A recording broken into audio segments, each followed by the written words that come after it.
Hello, and welcome to the Osterholm Update, COVID-19, a new weekly podcast on the global COVID-19 pandemic with Dr. Michael Osterholm, Director of the Center for Infectious Disease Research and Policy, or CIDRAP, at the University of Minnesota.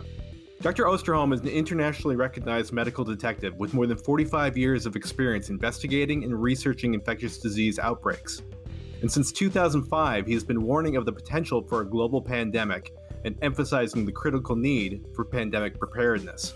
His 2017 book, Deadliest Enemy, warned of a scenario very similar to what we are experiencing now with this novel coronavirus. Each episode of the podcast, Dr. Osterholm will be discussing the latest COVID-19 news, data, guidance, and perspective. I'm Chris Dall, reporter for CIDRAP News, and I'll be your host for these conversations.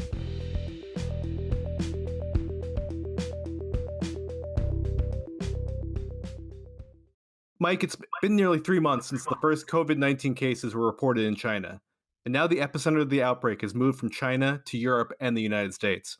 Can you explain how we got here and give us an update on the current status of the pandemic? Well, first of all, thank you, Chris. It's good to be with you. In short, to explain how we got here is that we had the emergence of a coronavirus infection in Wuhan, China, that obviously jumped from an animal species to a human. And in just a few short months, acted very much like an influenza virus would do with the emergence of a new pandemic strain. This particular virus is now spread around the world. It's been documented in at least 168 countries, and we're well approaching close to 400,000 cases at the time of this recording.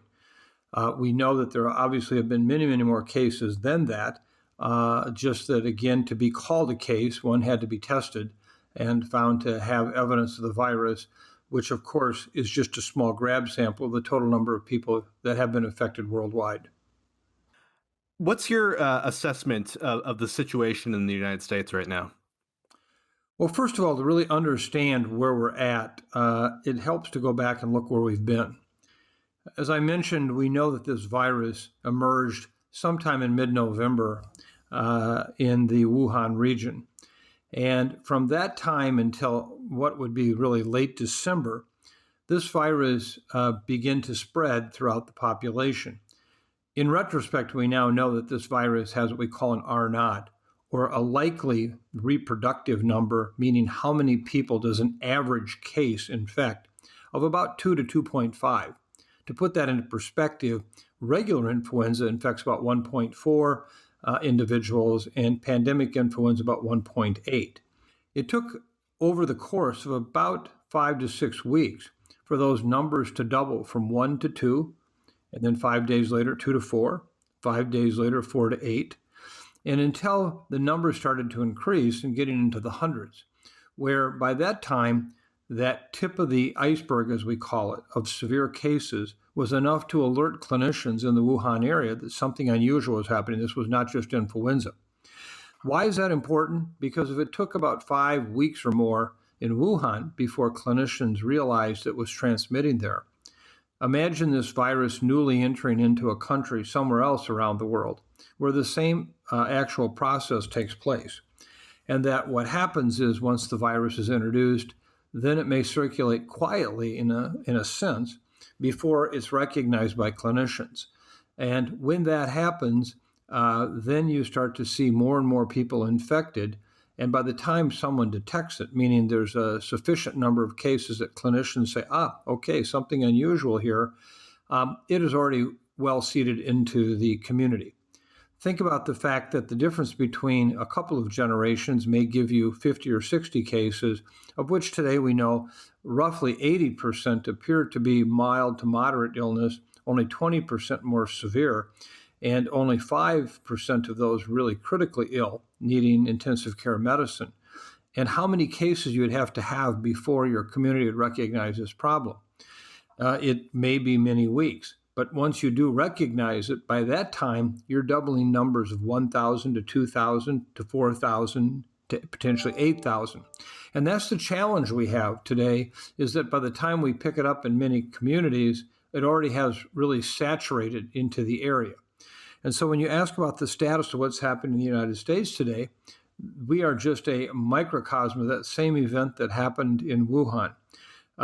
in the Seattle, King County area, where we have one of the major epicenters of activity, we know that at least one individual came from Wuhan in early January.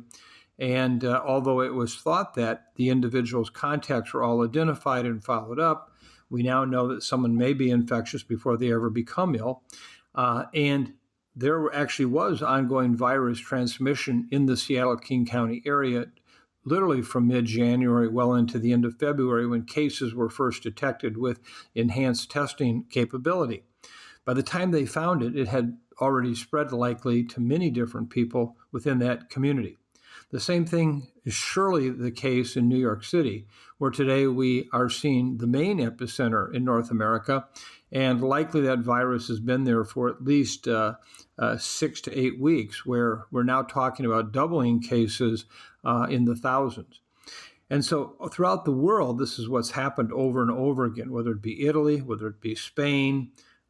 We see this kind of transmission that initially is very quiet, almost silent. People don't realize it's there. And then we see this sudden, you might call flame out kind of situation, where I liken it a little bit to the individual whose house catches fire in the kitchen and behind the stove, and they think, well, we've got it out, until all of a sudden they realize it had gotten into the wall, and then the house flashes with a fire. And that's kind of what we see here. So one of the challenges we have is often by the time we pick up one of these outbreaks in any one given community, there may be already a substantial number of infections in that community. And then what happens is that we just have what I call a rolling set of outbreaks that will occur. So for example, in the United States, while we see these epicenters right now in King County, we see them in the greater New York City metropolitan area, and even potentially in Southern California, there are many other smaller outbreaks that are emerging into larger outbreaks and throughout the United States, and for that matter, throughout the world. And so what we're really watching here is not one big tidal wave of cases, but the accumulation of many of these more limited outbreaks that then collectively bring together the cases. And then from that, we get a sense of the major challenge for a given country or a given region of the world. Now, one point to note is that often comes up is, well, in fact, does that mean that there will be a peak at this time or that time? And as these smaller, and in some cases not that small in the sense of total numbers, but smaller in the sense of an entire country outbreak, we will see then those numbers of cases kind of accumulating together to get that, what we call rising curve.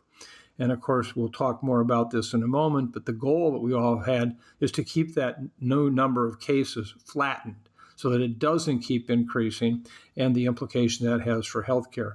So the final point to make about all of this is that we clearly are in this for the long haul. I just remind people here, we sit here now towards the end of March, and we're still talking about cases in Asia. And even in China, which has over the last several days reported no new cases, I think many of us believe that there's still influenza and coronavirus activity in China, and that we need to discern where each of those are occurring. But with that coronavirus activity, it points out that for at least 3 months, we've had ongoing transmission, which I would expect to be seen happen in many places. That means we ourselves could clearly have major activity going on for months and months yet before it might either burn itself out by infecting so many people, or we have the opportunity to suppress it by holding down population mixing, which, by the way, doesn't end the risk. It only means that as long as you have that population restriction in place, that you can hold it back, or we get a vaccine. And that, of course, would be the redeemer of all redeemers. But we know that if we even do that, that'll be many, many months off. So you mentioned the idea of flattening the curve. The number of states in the U.S. imposing shelter-in-place orders is growing by the day. What do you think we're going to see in terms of our national experience in the days and weeks ahead? Well, this, I think, is where we have to add a great deal of human humility to what we understand. Our group at CIDRAP has been following this very carefully since the first emergence of cases in late December. And we recognized early on that there was a very unusual situation happening in Wuhan. And because we thought it must be much more like SARS or MERS, where a coronavirus emerges, people become infected, but they don't really become infectious until about the 5th or 6th day of illness. And at that point, if you have identified them before that infectiousness begins, you can put them into isolation in hospitals, in a sense, wall them off from the rest of the world, and you can stop the infection from spreading that way, particularly if you identify the animal species responsible for transmitting it to the humans. You get rid of that out of the markets, so you're not getting pinged anymore with virus, and you can bring it under control. And I think many of us early on just made an assumption, SARS, MERS-like model here is happening in Wuhan. Well, that wasn't the case at all. And we recognized that by early January, something unusual was happening. The transmission appeared to be much more akin to what we think of with influenza, very dynamic transmission, potential transmission occurring even before onset of symptoms. On January 20th, I shared a document with our CIDRAP Leadership Forum group, a group of companies and organizations that we consult with and provide information to on emerging problems just like this. And I said that I now believe that this was in fact going to be a global epidemic or a pandemic, and that there was no way we were going to stop it.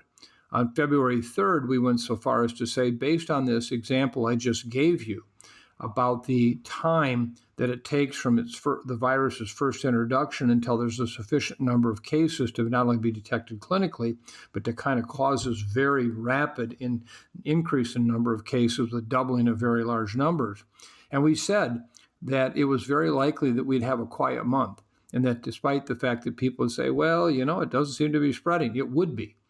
And we predicted in that first week of February that by the end of February and early March, we would see it in many different countries, finally showing its ugly head.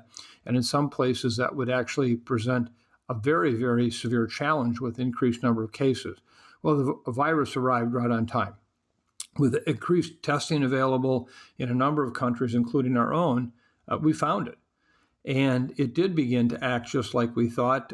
Today, in the Lombardy region of Italy, around the Milan area, it clearly is acting just like it did in Wuhan. We're seeing that now emerge in Spain. And of course, we already talked about the issues of what's happening in the United States. So from that perspective, this virus has actually followed the script that we have pretty much predicted would happen. Where does it go from here? Well, people are often trying to suggest they know where this is going to go based on two things. One is what's previously happened with the SARS, MERS-like transmission issues and influenza.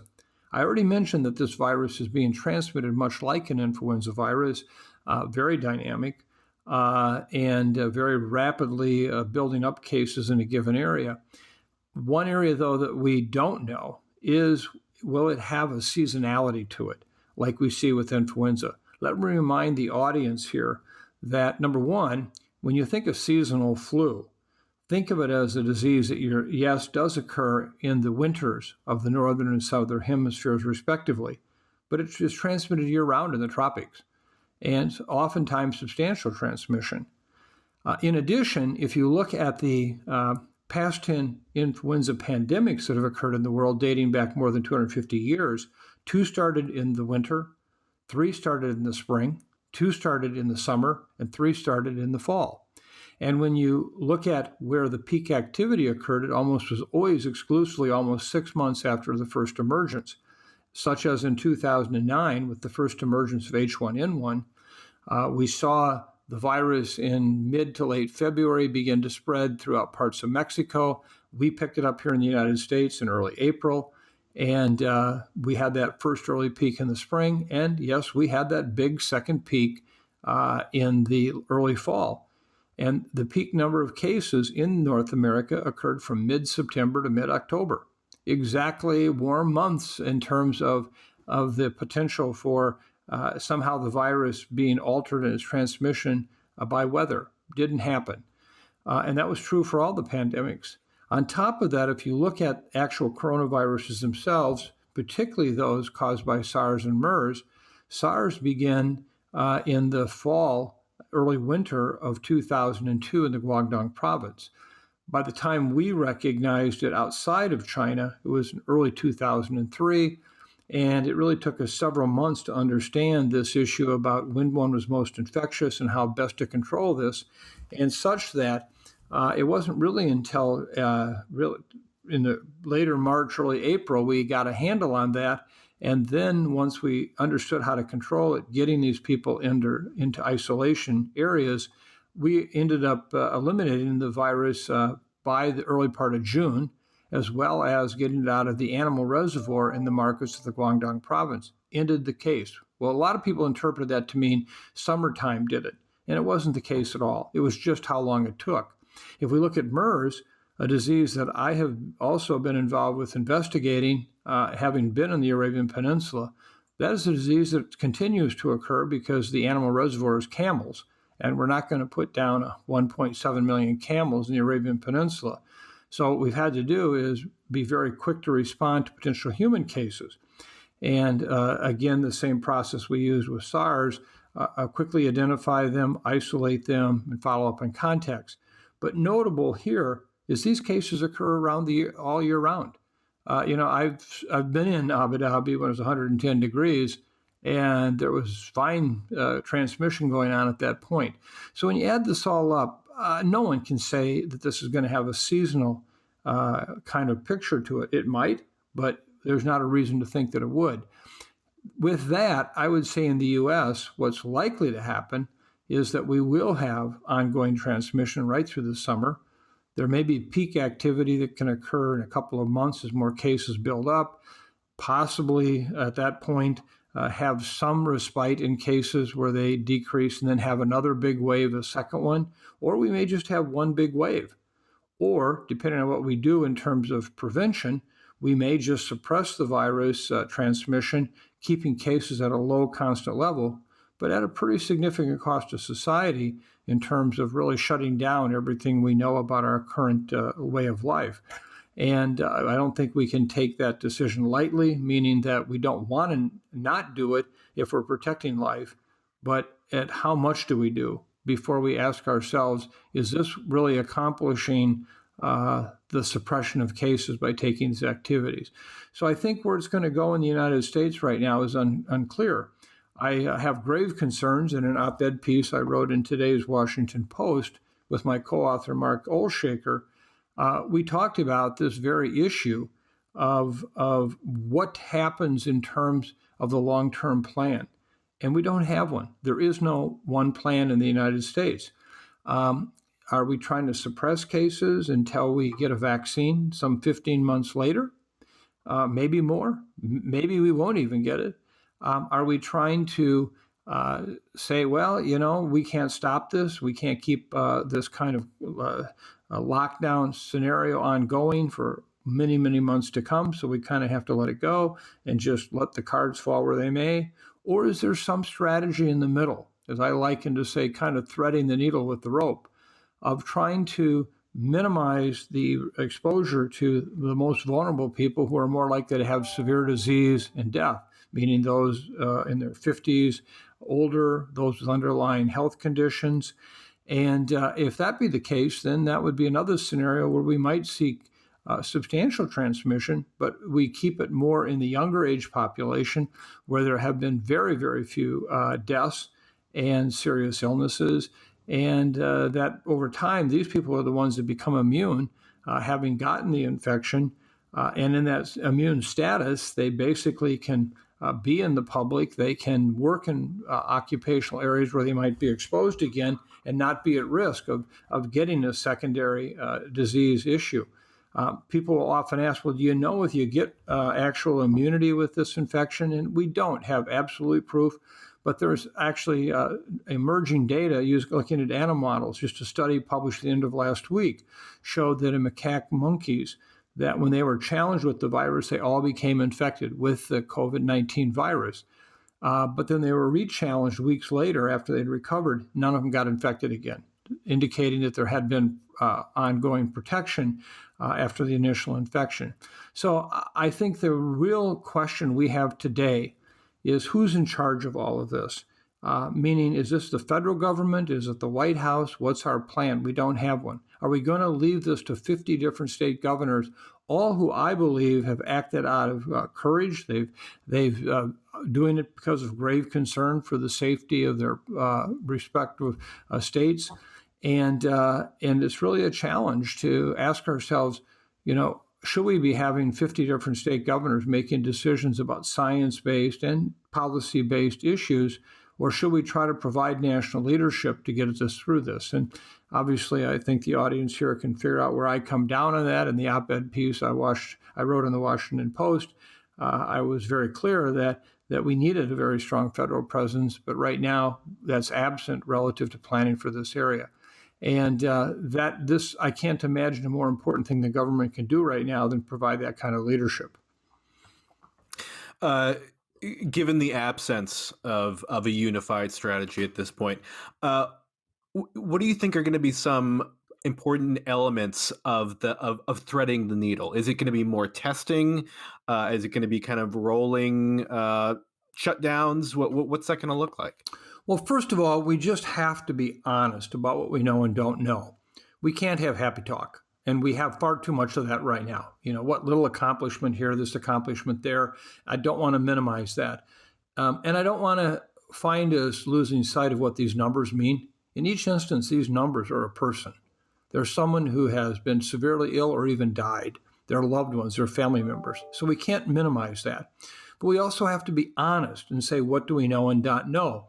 And I find if there's anything that's very frustrating today is the fact that I think we're missing the real honest perspective for the public. And I think there are many contributors. It's not a single source. And let me give you some examples. For example, which methods of limiting human contact with each other really is going to make a difference? And in some cases, it's counterintuitive. Last week, we had a report issued by the Imperial College in London on modeling the situation of mitigation, of trying to limit contact with people, and what the outcome would be with this virus. And there is a similar report going to be issued by the group at Harvard, which very much supports the report that I just shared with you.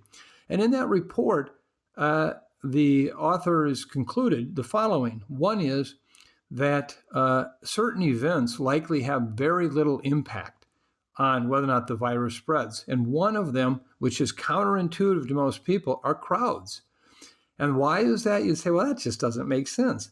But in fact, if you look at the quote unquote distribution of crowds and how viruses might get transmitted, people within crowds stay within the little groups that they are. So that they're not having contact with 50,000 people in the arena or 5,000. They're not going around shaking everyone's hand. They're not hugging each other, where that is what is really important in terms of transmission of the virus. So they actually concluded that crowds really don't play that much of a role in transmitting these viruses. It's the same small group you're with or near that are going to be the ones to become infected, and you'd be with them whether you're in a crowd or not. That's counterintuitive. But again, that's one of the actions we've taken to limit crowds of any size. We have to be clear when we know and don't know something. We have acted like we have high levels of precision about crowd size. Originally, we said a crowd of 5,000, 500, then 50, then 10. Do you know that there are no data that supports any of those numbers? They were almost kind of grabbed out of the air. And I don't have a problem with that. As a public health professional all these years, I've sometimes had to make tough decisions in emergency situations. We do it. But then at least tell people that. This is not a hard science. We don't understand that. And again, that's part of the straight talk. When we look at the issue of child care and schools, we saw everyone rush to close schools. And again, if I'm a governor with not a full understanding of what these measures might do or not do, I can understand why they did that. I understand they're caring about their population. But let's take a step back and look at the big picture. And this is what we have to do right now. I'll say this once, I'll probably say it again. We cannot play this like I play checkers with my 10-year-old grandson. One move down the board. We have to play this like a chess master, someone who's looking 10 moves down the board with every move. And take the school issue as an example. And in the influenza area, an area that I do a great deal of work in, it is clear and compelling that kids play a huge role in transmitting influenza viruses in our community each winter. They're kind of like little viral reactors in schools. They're very vulnerable to this, and they become infected and they transmit it to all the other students. These students then take it home to their parents. And when you look at that situation, you could automatically assume, because we've talked about influenza-like transmission with this virus, that the same must be true for the coronavirus. Well, when we actually look at this, we don't have the data to support that. Grant you it's limited. But if we look, for example, in China, we know that kids can get infected, even though they have a very, very, very low rate of clinical disease or severe illness, they still can get infected. But we don't have any evidence that kids in schools picked up this virus, brought it home, and caused more people to get sick in the household than if they weren't in school at all.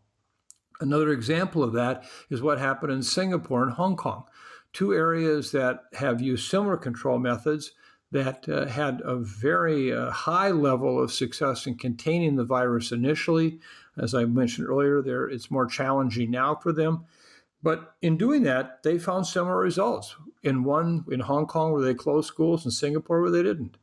And so we have to look at this, not because we, again, would be afraid to pull the trigger, but what are the consequences of doing that? Well, first of all, if you think about closing schools today, there are many people who are working in the workforce who, without childcare of some kind, couldn't be in the workforce. In survey data recently of health professionals in hospitals in various areas of the country, up to 20% of nurses report that they could not come to work because they'd have no alternative source of care for their kids. They'd have to stay home with their children. People say, well, that can't be the case. Look at the summer times and all that. They don't have school then, but actually they do. People don't realize most of these programs are actually school sponsored. So for after school hours, before school hours, summertime hours, and they're all closed down too.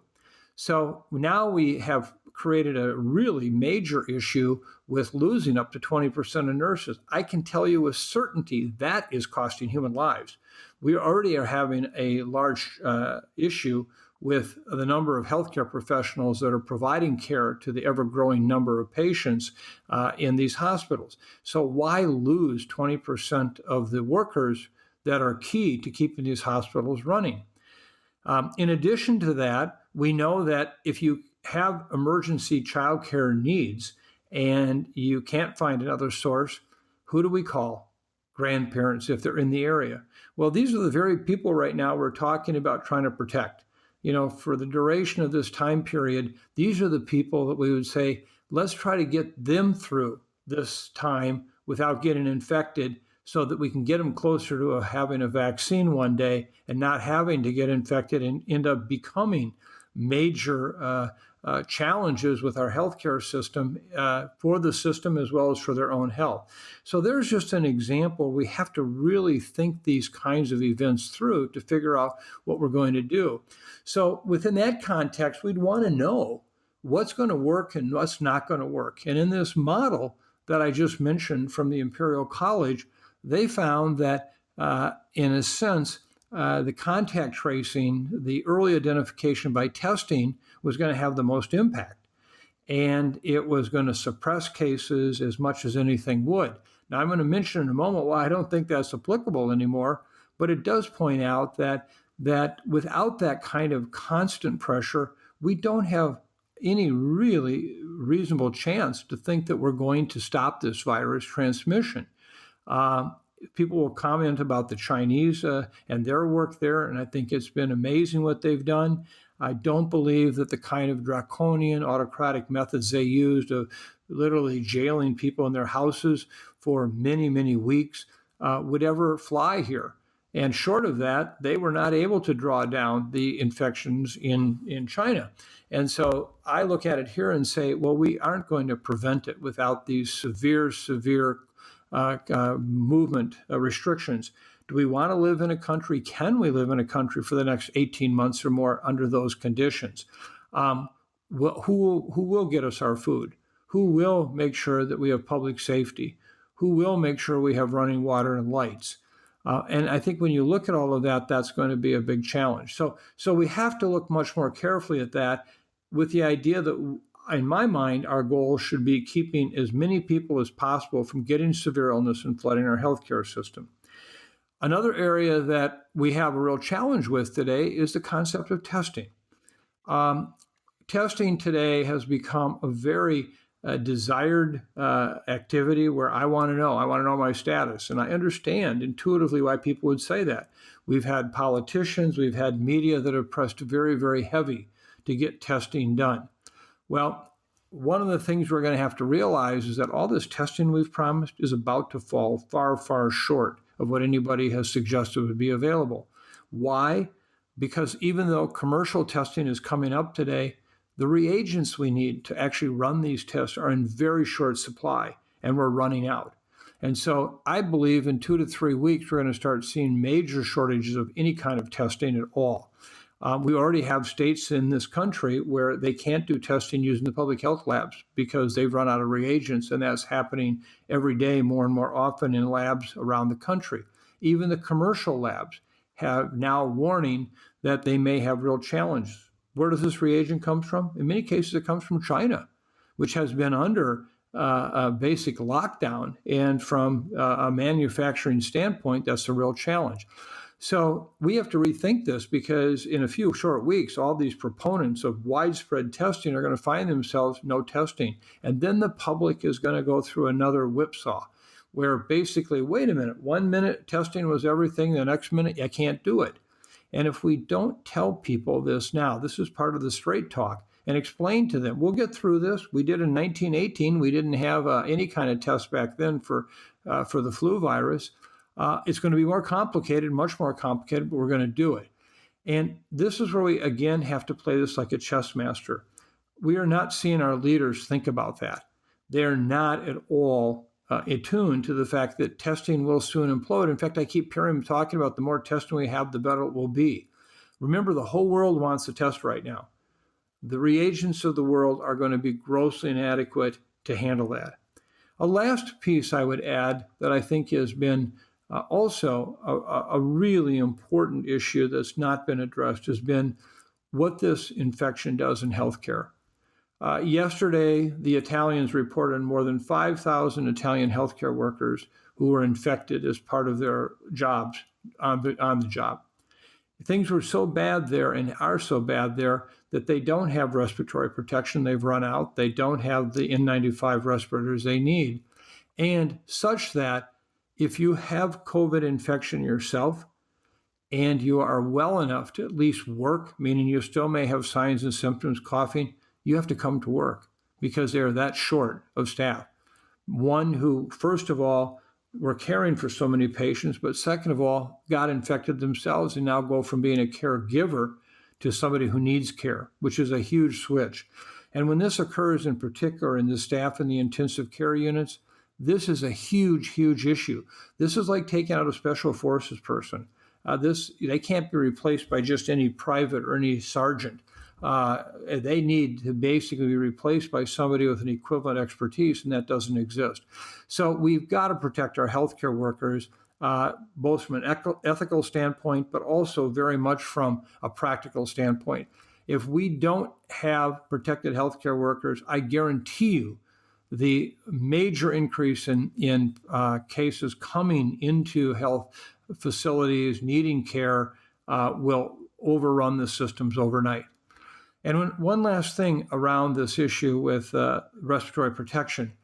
There's been a lot of news recently about this idea of using the Defense Production Act, and that the president has recently signed, that would allow him to take over companies, in a sense, to have them make the kinds of products we need.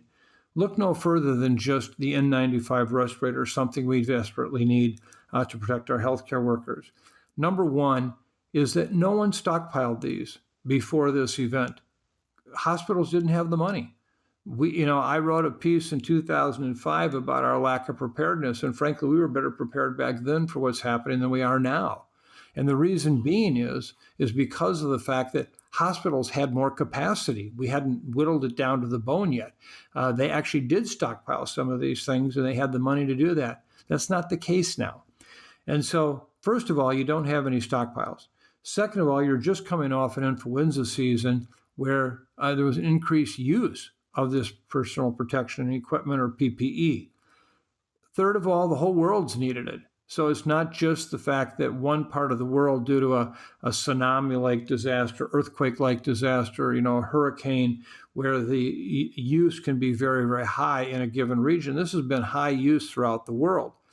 And so the supply coming into this pandemic emergence was already very low.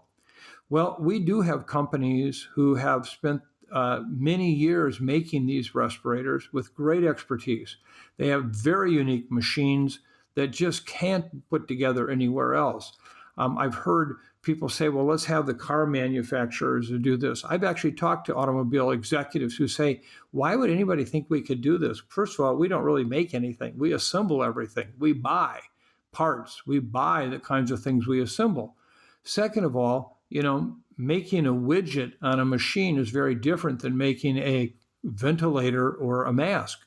And you just can't retool these. I kind of liken it, just because you can make mousetraps doesn't mean you can make a cathedral.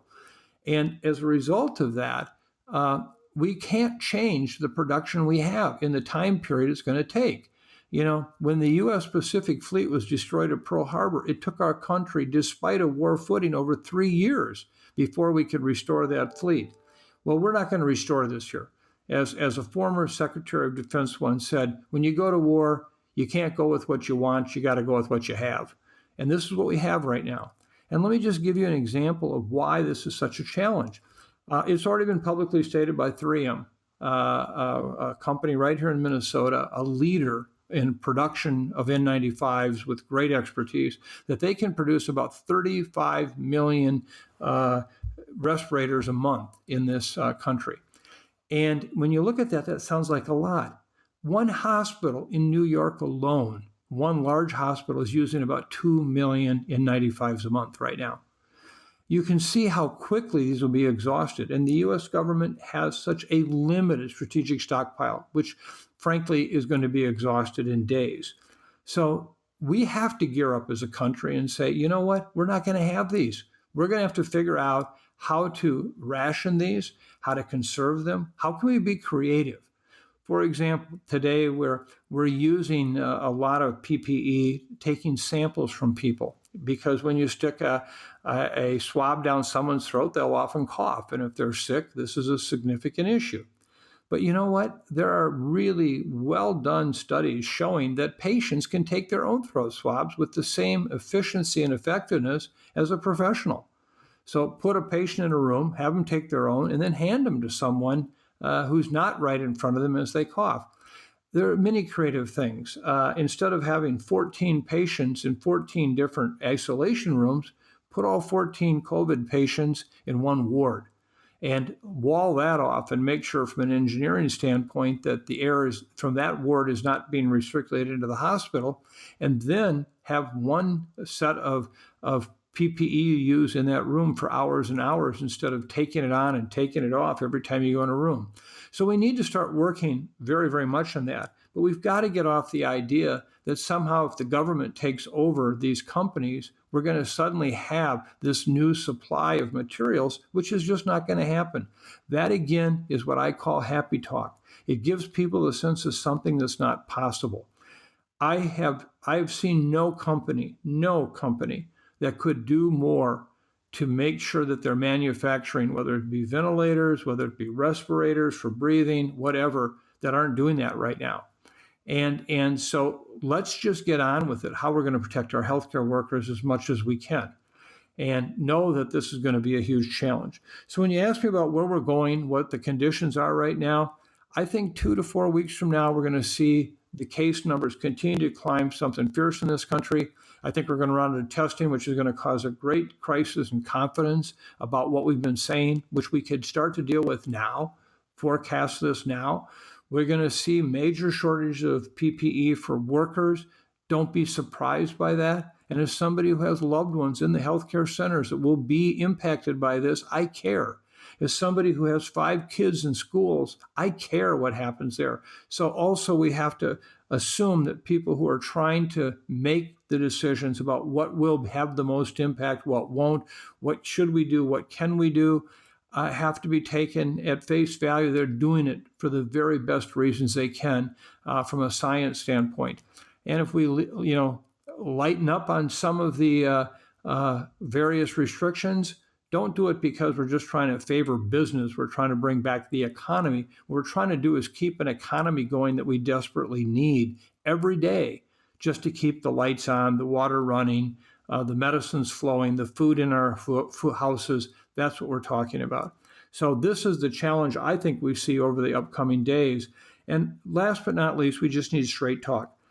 I find it so difficult for the citizens today to hear so many of these different reports where largely because of partisanship and so forth, we get into this debate, well, who's to blame for what? And in many, many cases, it is a situation we're in. We got to move on. We got to figure out what to do, but don't tell people things that aren't true. I hear this all the time from the media. They ask me, they say, well, you can't say that. People will panic. And I'm sitting there saying, no. Have you seen anybody yet in a riot on the streets? Have you seen cars overturned? Have you seen buildings torched?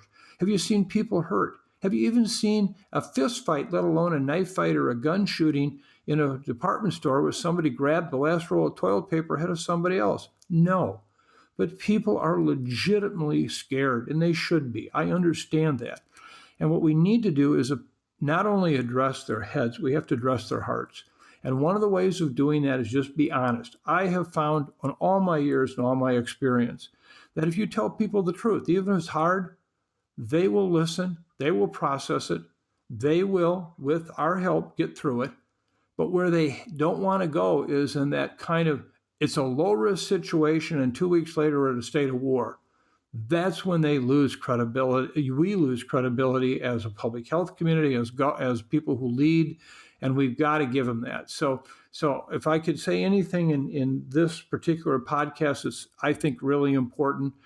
Everybody just try to tell the truth. Don't sugarcoat it. Don't inflame it. Don't say things that you don't have the data to support or reasons to think that the data would support it. And let's move on and get together with this. Mike, is there anything else you want to add? I think that as much as I'm dealing with as a scientist, I'm an epidemiologist. Unfortunately, I have worried about this for a long time. I've thought about it, as you mentioned in my book. I actually lay out a scenario like this. Chapter 13 happens to be on coronaviruses, in which the title is Sars and Mers, a harbinger of things to come. So, that is all the science in me, and I'm going to do the very best I can to apply the science that I know and not be afraid to do it if I think it's the right thing. But at the same time, I think all of us should take a step back and recognize in these very difficult times, we are also fathers, we're mothers, we're children, we're friends, we're colleagues, and we're going to have some tough days ahead as we know more and more people who are seriously ill or who die from this. I've said over and over again in my life that my kids and my grandkids give me reason why to do what I do. My book was, in fact, a love letter to them. It was about what can we do to make a better world. And I think that if there's anything I leave this podcast with is, one, we will get through this. Of all the things I talked about tonight, they're hard, they're difficult, but we'll get through this. But at the same time, we'll get through it if we acknowledge to each other that there are many good things we can do. How do you help your neighbor who is shut in so that they don't have to go out? And how can they go to the grocery store or the pharmacy or wherever they need to? Help them out. Loneliness is going to be also a very major enemy in all of this. If we keep people sequestered so they don't get infected, reach out to people. There's so many good things we can do. We have a group here at the University of Minnesota, and our medical students have done, I think, just an incredible thing. They've organized themselves now because they can't go to classes. The first-year medical students, second year, they can't go on the wards and actually work. But what they can do is babysit and support families of healthcare workers that otherwise wouldn't be able to go to work, who we need really badly there. There are things like that we can do. And so I leave this podcast on that note that, start finding the good things in life that we can do to help each other get through this, as well as experience the tough things. And I'm certain with that, we will get through this, and we will limit the pain as much as we can. But I will be honest, we are going to have a lot of pain in the days ahead. And our job is to do the very best professionals we can to help each other, and our need and our absolute requirement is to be the good souls that we can be to help people get through. So with that, I thank you for listening, and look forward to talking to you next week. Thank you, Dr. Osterholm. You've been listening to the Osterholm Update, COVID-19, a weekly podcast from the Center for Infectious Disease Research and Policy. We'll be back next week with another episode. Until then, you can keep up with the latest COVID-19 news by visiting our website, cidrap.umn.edu.